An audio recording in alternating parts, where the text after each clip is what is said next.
Revenge porn के खिलाफ America का एक बड़ा कदम। राष्ट्रपति डोनाल्ड ट्रंप और उनकी पत्नी मलीना ने किए टेक इट डाउन एक्ट पर हस्ताक्षर। सबसे पहले आपको बता दें कि रिवेंज पॉर्न क्या है। दरअसल रिवेंज बदले की भावना को लेकर कोई भी किसी की आपत्तिजनक फोटो, किसी की आपत्तिजनक वीडियो सोशल मीडिया या किसी वेबसाइट को देना और उससे उस बंदे को हैरास करना, उसको एक्सप्लॉइट करना, उसकी भावनाओं को ठेस पहुंचाना, पब्लिक में उसकी बेइज्जती करवाना, इसको रिवेंज पॉर्न कहा जाता है। दरअसल विश्व के अलग अलग देशों में बहुत सारे ऐसे देश हैं जहां पर इस पर कड़े से कड़े कानून जो हैं वो बनाए गए हैं। लेकिन आपको बता दें, कल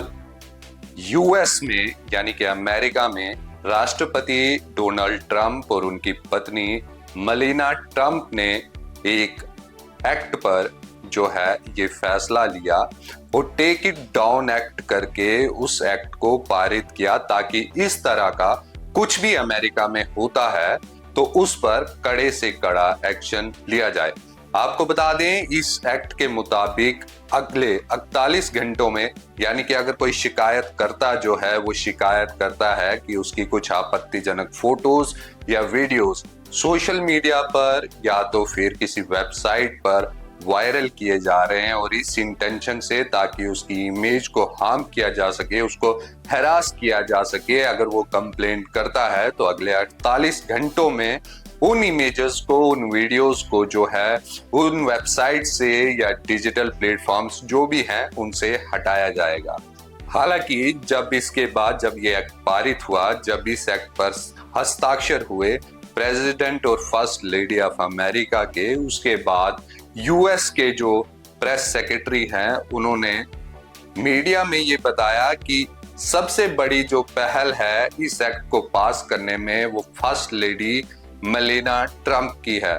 और मलीना ट्रंप ने भी एक ट्वीट करते हुए ये बताया कि आज टेक इट डाउन एक्ट से हम पुष्टि करते हैं कि हमारे बच्चों की भलाई हमारे परिवारों और अमेरिका के भविष्य के लिए केंद्रित है। मुझे ये कहते हुए गर्व हो रहा है कि बी बेस्ट के मूल्य देश के कानून में परिलक्षित होगा।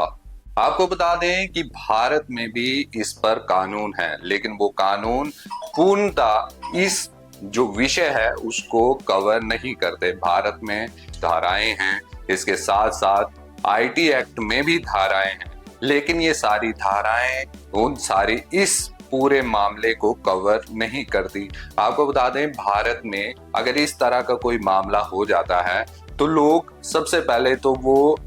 कंप्लेन करने जाते ही नहीं, क्योंकि उनको डर रहता है कि वहां पर किस तरह के सवालात उनसे पूछे जाएंगे। दूसरी बात, भारत में महिलाओं के ऊपर इस तरह का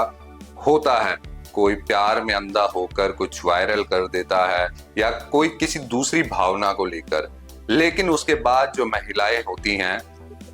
वो कंप्लेन नहीं कर पाती, क्योंकि उनको लगता है अगर वो कंप्लेन करने जाएंगी तो वहां मेल ऑफिसर्स उनसे किस किस तरह के सवाल पूछेंगे। हालांकि फीमेल ऑफिसर्स भी हमारे यहाँ हैं, लेकिन हमारे समाज में उस तरह की वो धारणा बन चुकी है कि वहां मेल ऑफिसर्स हमको सवाल पूछेंगे। दूसरी सबसे बड़ी बात रहती है कि अवेयरनेस की कमी है। भारत जैसे देश में जहां पर मेजॉरिटी पॉपुलेशन कृषि पर निर्भर है और भारत में रूरल एरियाज में रहती है, वो लोग, उनको पूरी अवेयरनेस नहीं होती इन चीज़ों की, जिसके कारण वो समाज के सामने आकर, समाज छोड़िए जो हमारे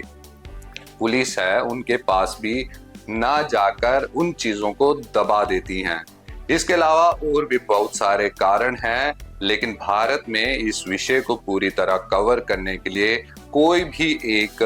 कानून उस तरह का नहीं है। हालांकि एक दो कानून हैं, लेकिन वो इस इशू को पूरी तरह से कवर नहीं करते। दूसरा, भारत में इस तरह की अगर चीजें हो जाती हैं, किसी के वीडियोस वायरल हो जाते हैं, किसी के फोटोज, आपत्तिजनक फोटो या प्राइवेट फोटो कहें, वो वायरल हो जाते हैं, तो उसके बाद इंसान खुद ही बाहर नहीं आता। दरअसल मेरे कुछ दोस्तों के साथ भी ऐसी कुछ घटनाएं हुई थी कि उधर से कॉल आता है, वीडियो कॉल आता है। वीडियो कॉल आने के बाद वो देखता है कि कौन है, और वहां पर आपत्तिजनक तरीके से एक महिला सामने प्रस्तुत हो रही थी। उसके बाद जब मेरे वो दोस्त थे उसको कॉल को डिस्कनेक्ट करते हैं तो उनके पास सीधा वीडियो आ जाता है कि ये देखिए, अगर आपने इतना पैसा हमको नहीं दिया तो उसके बाद आपका वीडियो वायरल कर देंगे। हालांकि मेरे एक दोस्त ने पुलिस में भी कंप्लेन की, लेकिन मेरे एक दो दोस्त और थे जिन्होंने ना पुलिस में कंप्लेन की ना ही कुछ और किया। उन्होंने अपने अकाउंट से डिलीट कर दिए, उनकी सिम भी ब्लॉक कर दी, और सारा इस डर से कि कहीं उनकी बीवी को पता चल गया, कहीं उनके परिवार को पता चल गया। हालांकि वो खुद से वो चीज नहीं कर रहे थे, लेकिन फिर भी उनका फेस उसमें आ गया। तो इस तरह की भावनाएं, धारणाएं हमारे लोगों के अंदर अभी भी है, उतनी अवेयरनेस अभी नहीं है, जिसके चलते हमारे देश में जो है इस तरह के मामला जो होते हैं वो सामने नहीं आ पाते। फिलहाल अमेरिका ने जो ये स्टेप लिया है, एक बहुत ही अच्छा स्टेप लिया है। इस तरह का कोई भी काम अगर होता है, किसी की प्राइवेट फोटोज, प्राइवेट वीडियोस अगर वायरल की जाती हैं इस इंटेंशन से कि उसको हार्म हो, उसका अनबैलेंस किया जाए, तो उस पर अमेरिका ने ये एक अच्छा कानून लाया है। और बाकी देश भी हैं जिन्होंने इस पर अभी कोई अच्छे से कानून नहीं लाया है, तो हो सकता है वो भी जल्द लाएं, और हम उम्मीद भी करेंगे कि वो जल्द से जल्द इस पर कानून लाएं, ताकि इस तरह की हैरासमेंट, इस तरह का जो वायलेशन होता है, इस तरह का जो मेंटल पीस लोगों का डिस्टर्ब होता है, वो कहीं ना कहीं उसको रोका जा सके।